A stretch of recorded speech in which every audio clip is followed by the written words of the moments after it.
Bom dia pessoal, tudo bom? Hoje a gente vai continuar o estudo de caso do livro da terapia experiencial. Eu vou estar dando uma lida aqui e a gente vai poder discutir esse caso hoje e todas as questões que aparecem durante as sessões familiares. Após essa chegada, ele contou um pouco sobre a rotina dos papéis de cada um na família, que a Cláudia, quando chora, né, ela entra no quarto dela. O pai e a mãe, eles brigam principalmente pela Cláudia, segundo eles, e aí os terapeutas perguntaram quanto tempo eles brigavam, quais eram os outros motivos. Tem coisas que eles não brigam, mas que incomodam. E aí o Dom falou: sim, o meu pai trabalha muito, chega do trabalho, vai para a biblioteca para trabalhar mais. Ele gosta muito de trabalhar. O coterapeuta, ao ouvir isso, falou assim: talvez esse é o motivo da mãe ficar brava com ela e dela entrar no quarto, a Cláudia. Ela está como o pai, né? Está replicando o comportamento do pai de evitar. E aí perguntaram: e, e o pai? O que ele fica mais bravo pro filho do meio? E ele respondeu: ele fica bravo com a mãe da minha mãe, né? Que ela às vezes é muito intrometida, vai demais ver a minha mãe. Também que a sogra diz para a mãe dela para a filha dela o que fazer, e também as contas. É um problema ali que acontece porque a conta de telefone do aeroporto ficam muito caras devido a essas visitas que a filha faz até a mãe, que é a sogra do marido dessa família que eles estavam atendendo. Enquanto isso, o pai é, ficava zangado às vezes. E como que o filho do meio soube? Ele ouviu o pai falar com a Cláudia. Aí o terapeuta perguntou: então a Cláudia é do time do pai e a mãe fica no seu time pro filho do meio? Ele falou assim: não, que ele tenta manter uma distância, né? Ele ficou até meio constrangido. Enquanto falavam isso, a reação dos pais era assim: um pouco de estresse, um pouco de desconfiança, porque durante a terapia essas coisas vão aparecendo e vai aparecendo também os problemas maritais. E aí o Cal, que é o terapeuta principal, foi brincar com a criança, com a filha mais nova ali durante a sessão para quebrar o gelo e falou assim: que equipe você tá? E ela disse que nenhuma. Ele perguntou: como é que você vai enfrentar o seu irmão se ninguém tiver na sua equipe? A minha mãe me defende, meu pai me defende. Aí ele falou assim: não, aí já fica muito desequilibrado, ele brincou, né? E ele é bem humorado assim durante as sessões. Perguntou como que ela vê a família, se ela vê muita briga. Ela falou assim: me preocupa. O que que te preocupa? A Cláudia. E o que que você tem medo? Dela ir embora e não voltar mais, a filha mais nova falou. A Cláudia, só para vocês terem noção, eu acho que eu já tinha falado, mas ela é a filha mais velha. Então o que que aconteceria se ela não voltasse mais? E a Laura chorou e disse: minha mamãe e meu papai vão divorciar. Isso era uma criança pequena que tinha muita noção do que estava acontecendo.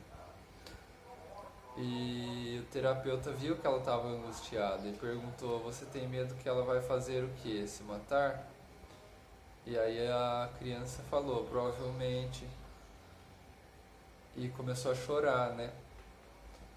E isso ela não tinha falado com ninguém até então. Ninguém da família provavelmente sabia que ela sabia disso tudo. E ela ouvia essas conversas, ela também ouvia as coisas, ela sabia o que estava acontecendo. A mãe, na entrevista, já estava se sentindo nervosa e traída, então o terapeuta abordou ela e pediu para ela falar a visão dela da família.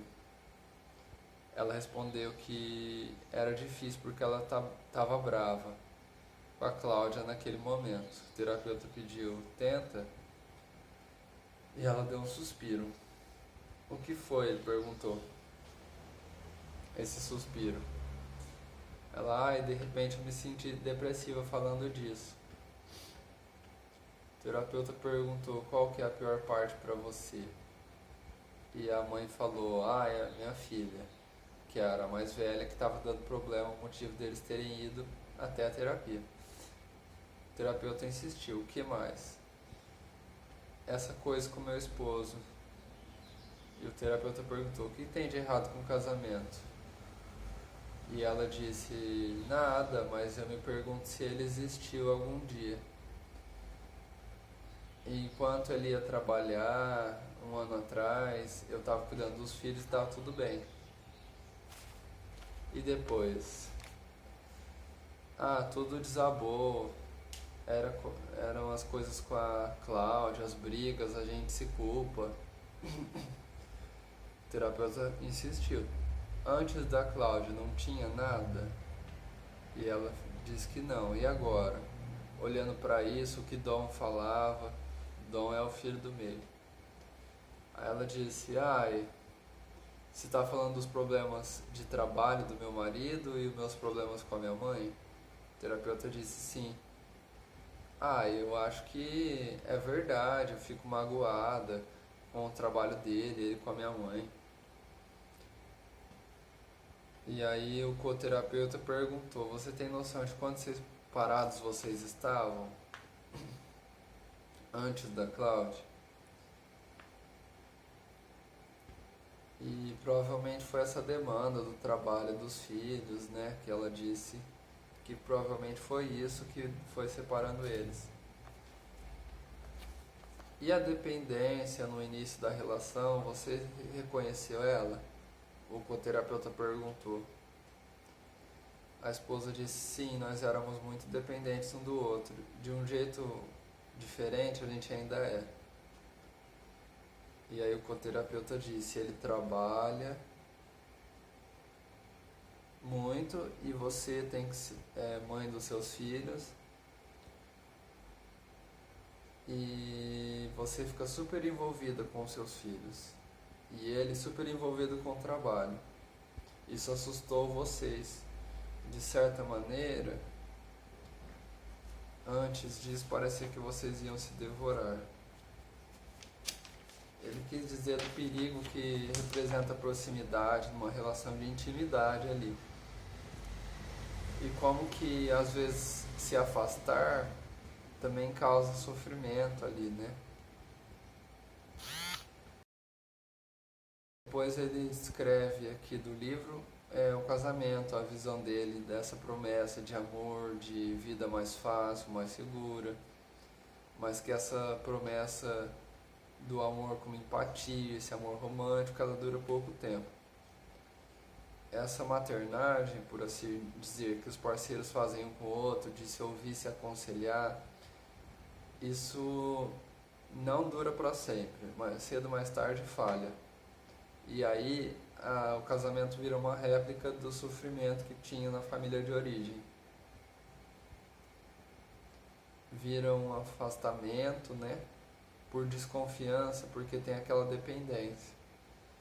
E aí vê que o outro está se afastando e começa a ficar inseguro e começa a sentir solidão. Se os parceiros aguentam essa solidão, o casamento melhora. Mas é difícil aguentar essa solidão porque tem uma luta por quem tem poder. Então eles começam a desconfiar um do outro. E aí acaba encontrando um substituto para a dependência emocional ao invés de resolver essa dependência. Isso provavelmente tem origem na família deles, dos marido e mulher. Mas isso a gente vai estar falando nos próximos vídeos. Ela mesma, quando ele pontuou algumas coisas sobre o casamento e sobre como isso mudou eles, ela perguntou o que houve. Provavelmente ela teve a impressão de que o terapeuta adivinhou o que estava acontecendo, mas na verdade não era isso. Era só os dados que eles já tinham, foi os dados que eles usaram para hipotetizar a dinâmica desse casal. Então, o terapeuta não é um adivinho do casal, né? Então, é legal devolver às vezes a pergunta para esse cliente, para esses clientes, né? Você pode me dizer o que aconteceu, vamos fazer uma linha do tempo, tem várias técnicas aí para resgatar essa história do casamento. Então é isso, pessoal.